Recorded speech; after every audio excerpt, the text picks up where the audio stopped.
Hey everybody, JC Knight here, retired Marine gunner. And I'm William Bodette, retired First Sergeant, United States Marine Corps. First episode here, we want to kick out some things. We always see a lot of podcasts, a lot of people talking, and it's always the bad times. It's always serious stuff. So, hey, we're going to keep it light here. So we're going to talk a little bit today about the good times. Let's go back to when we were in DI school together. So, we first met when I was a student at the School of Infantry. I was a young, sloppy private, which Bo can certainly attest to. Nasty. He was a sergeant. Years later, we both end up at DI school together. And there is Staff Sergeant Bodette with about 12 years of service. And there is Sergeant Knight with about 5 years of service. Sloppy, nasty, and we're at the Osprey Inn. And I go walking down the catwalk and I say, Staff Sergeant Bodette, you were my SOI instructor. And I said, great. Now I'm responsible for this mother. Now, I don't know how I found my way down there. I don't know. But the timing was right because Bo was, not only were we in DI school together, we were in the same squad.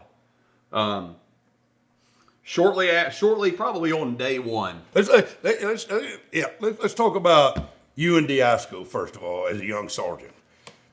Talk about how you got your ass chewed about your dog tag. Because explain the process. They take your dog tag. It means you did something stupid during PT. So, me and my magical way, right? We had this one gunnery sergeant.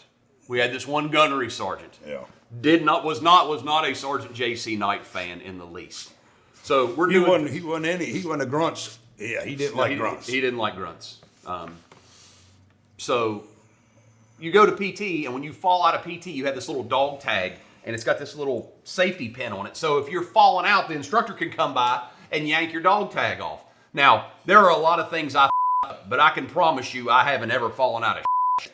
So this guy comes in the classroom, stiff-ass camis, he's all mad. He's looking at me and he goes, and he's looking right at me. Looking directly at me. Directly at me. In front of the whole classroom of people. He says, whose PT tag did I take today while they were running? He keeps looking at me and he goes on this dissertation about discipline and doing the right thing and being squared away. And I know and it's the coming. whole time he's looking at me. And I maintain my bearing and he looks at me. He goes, Sergeant Knight, it was you fat, disgusting thing. And I'm like, Gunnery Sergeant, you took my PT tag, but I was standing still. Buddy, he was so didn't fall out, accomplished everything I was supposed to, but this guy did not like me. I just put my head down. I said, God, here we go. So we get like a 2-second lunch break and, we go out there to like shove something, get a quick bite. And good old Staff Sergeant Bodette's like, you got to play this game a little bit, JC. Jesus Christ. I did. But he was a young sergeant. He didn't give a as he shouldn't have, to tell you the truth. And from there, they should probably have boot camp knowledge about me because from that moment on, I developed the most perfect push-up in the United States. The straightest back I've ever seen in my life. Every day. Sergeant Knight, get your back straight.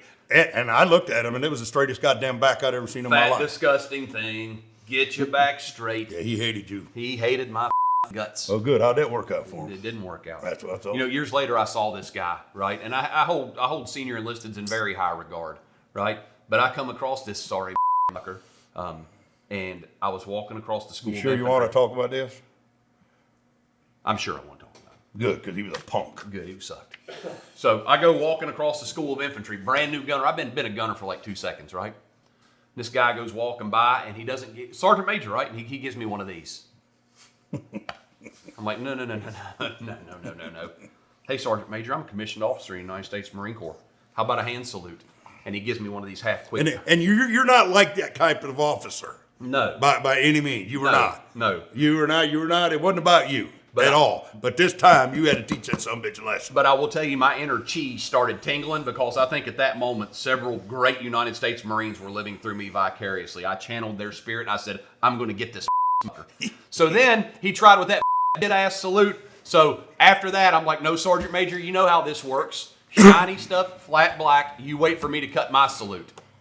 So I get it up there, he cuts it, and then he tries to walk off. I'm like, no. And I made that dismissed. Damn, take one step back, face about and haul ass. I was so damn happy after that, I called like everybody I knew that I went through DI school with, and I said, man, I got that prick. Well, what comes around goes around. Because he wasn't, he was definitely just a and before he that, wasn't even trying, he didn't give a about training. No. He didn't give a about making students or making drill instructors. He was just a arrogant prick, and it was all about him. Yep. And I remember hearing about him checking in as a first sergeant somewhere, and he checks some gunny in, beat his ass. And some gunny beat his ass because he was gunny. Serves him right, prick, no good mucker. And if you went through DI school with me or you were an instructor on that staff, you know exactly who I'm talking about. No count. No count guy. Moving on. From there, we leave the drill field. We check into the Hollow 3rd Battalion, 6th Marines.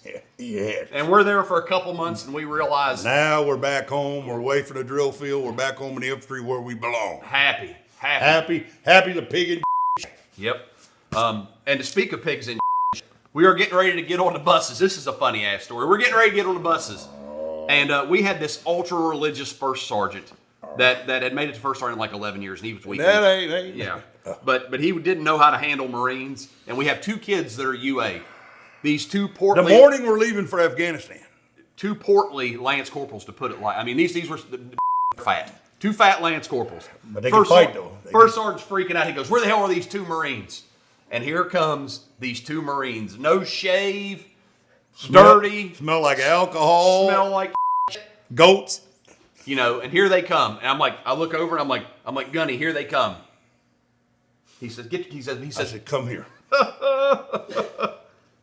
Let's come here right now. My first sergeant breathed over my neck.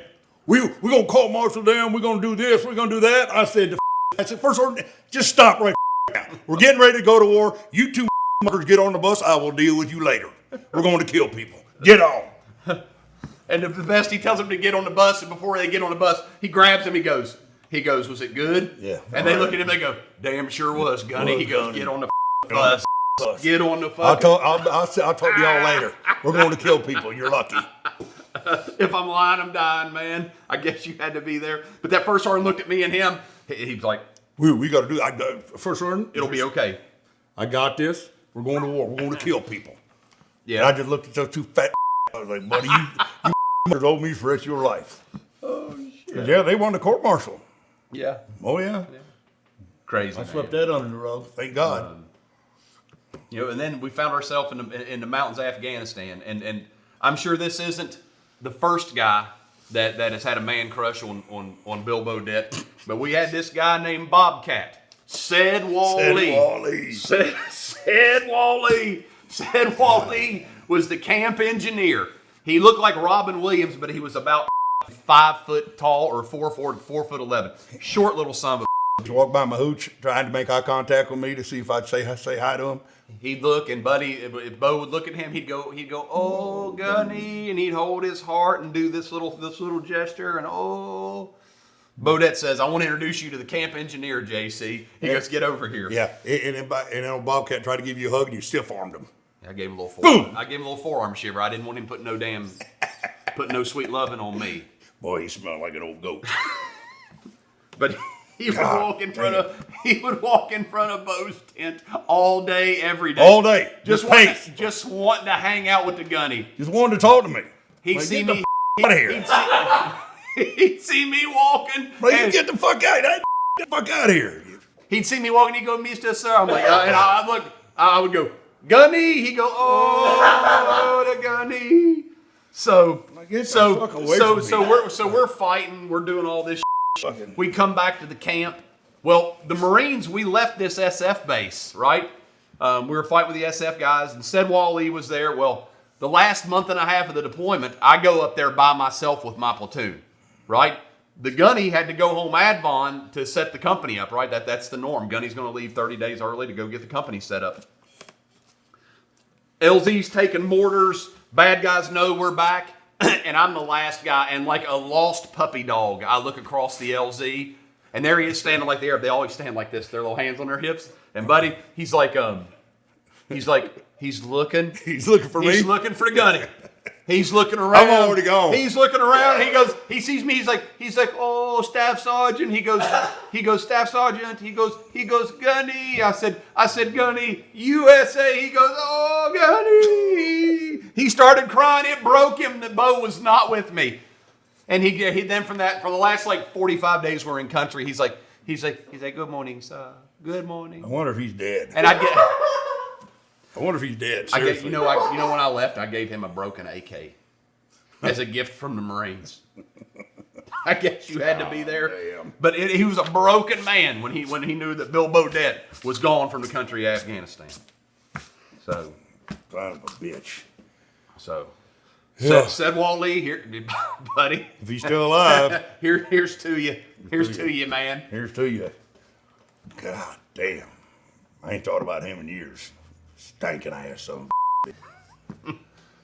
What about all the miserable times you made me go to chow with you? Oh, well,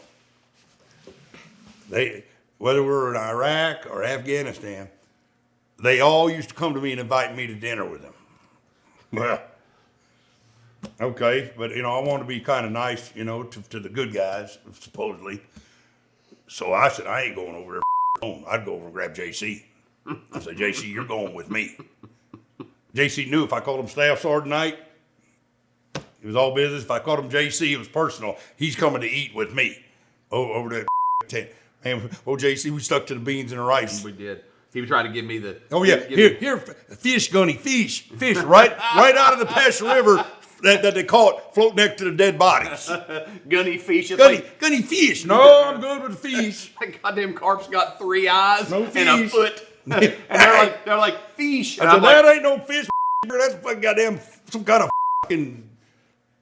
and you'd see Marines that fall for it. They're like walking across the camp with dysentery.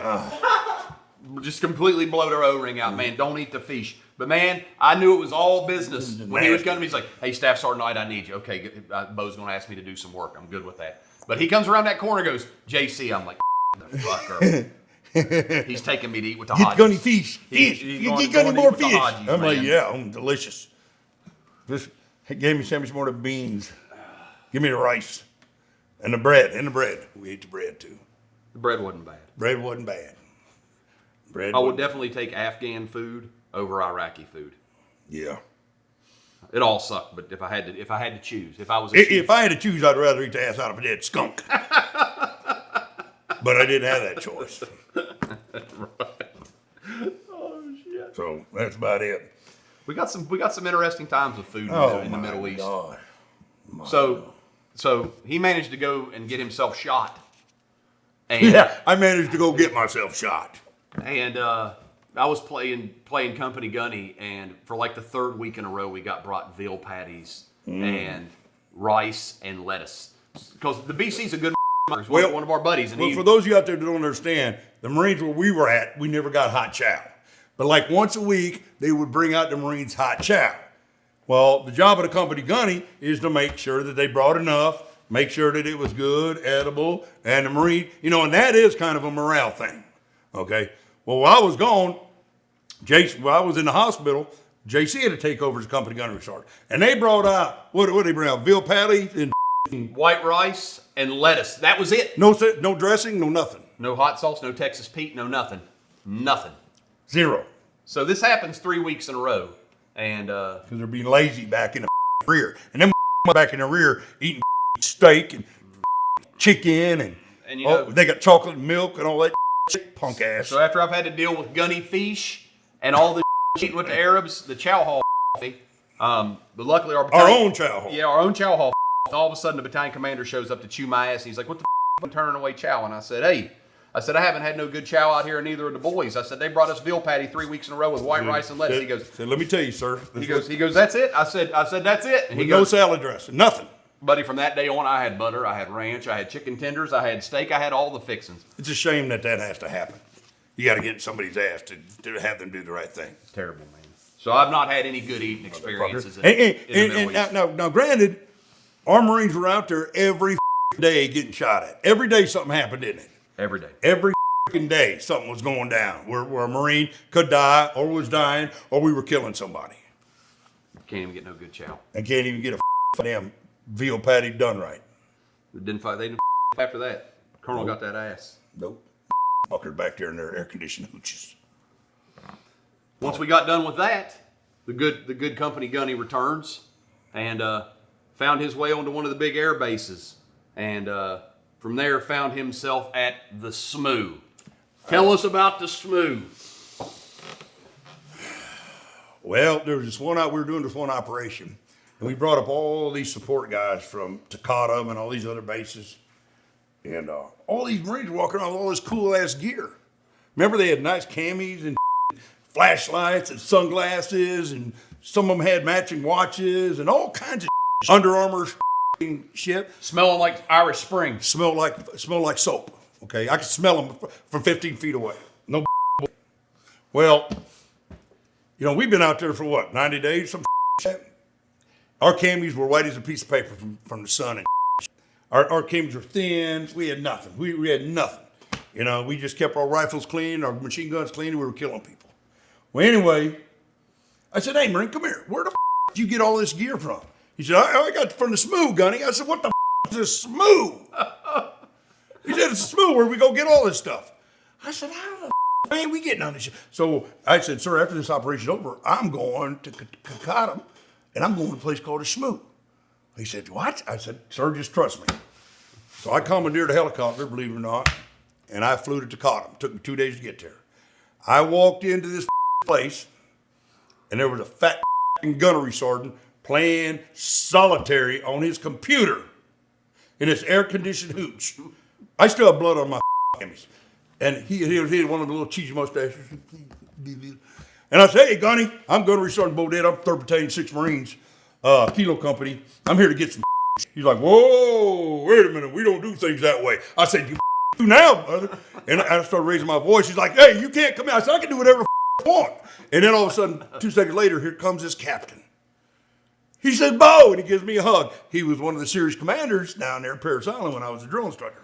He said, Gunny, what do you need? He looked at, I said, this Gunny says, I can't do this, I can't do that, sir, I need this. He looked at that fat Gunny, said, you give the Gunnery Sergeant Bodette whatever he wants. I looked at that fat Gunny, I said, I'm gonna need a working party, mucker. It took me 2 helicopters to get all my back, but I got it all back. I had every thing. I got windows, them thick bulletproof windows for my posts, for my boys up on the post, so they could see and not take rounds. I had power tools, even though we didn't have hardly no power. Buffalo fleece. Buffalo fleeces, new camis, new boots. I had saws. I even took laser pointers that we didn't even need. I got them socks. I got them all bench-made knives. Remember? Camelbacks. Camelbacks, bench-made knives. What are those tools called? Leathermans. I got a Leathermans. So I'd walk through there like this here with a shopping cart. I said, "What are these? These are all Leathermans." I was like, "What? Thank you very much." And I flew back with so much. General Alfred came out. He was Lieutenant Colonel at the time. He goes, "Gunny, where the you get all this?" I said, "This is smooth." I'm out on patrol. And I see these 246s go flying towards the camp, and then I see them bust a big U-turn, and they land right in front of our fob. I got 2 helos. It was just me on that helo. I had 2 helos full of flying, and then they tried to land us at Al-Qaim. AQ, and I said, "No, hell no, don't land me there. Everybody will try to." I said, "I got to get this gear to my boys out there." They said, "We can't go out." I said, "Yep, we ain't landing here." And the pilots rogered up, and they flew me right to my fob and circled, and boom, pop smoke, landed. It was like Christmas, wasn't it? You know, it's all about keeping up the morale. So, you know. Man, they had all kinds of for that. Some of the Marines still talk about it. Some of the Marines still call me and say, "Hey, Gunny, I still got that bench-made knife. You know, I still got this. I still got that." You know, it's the little things that matter, you know. But we've had all kinds of good times. Well, there's a couple of our funny stories. We got a hell of a lot more than that, but those are good times. Good times. Good times, good times. Other than that, what do you say we sign off and go get us a drink or something? This is JC. This is Bo. Thanks for joining us. Out here.